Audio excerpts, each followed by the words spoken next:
পাকিস্তান বাংলাদেশকে দিচ্ছে অত্যাধুনিক যুদ্ধ বিমান।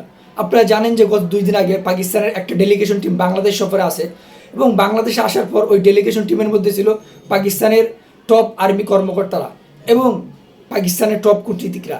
তারা দেশে আসার পর বাংলাদেশের সাথে বেশ কয়েকটা চুক্তি হয় এবং সবচেয়ে গুরুত্বপূর্ণ যে চুক্তিটা হয় সেটি হচ্ছে মিলিটারি খাতে। মিলিটারি খাতে কী চুক্তি হয়? আপনারা জানেন যে পাকিস্তানের ওই ডেলিগেশন টিম পাকিস্তান থেকে আসার সময় তাদের সাথে করে অলরেডি একটা যুদ্ধ বিমান নিয়ে আসে। সেই যুদ্ধ বিমানটি হচ্ছে JF-70 থান্ডার ব্লক 3।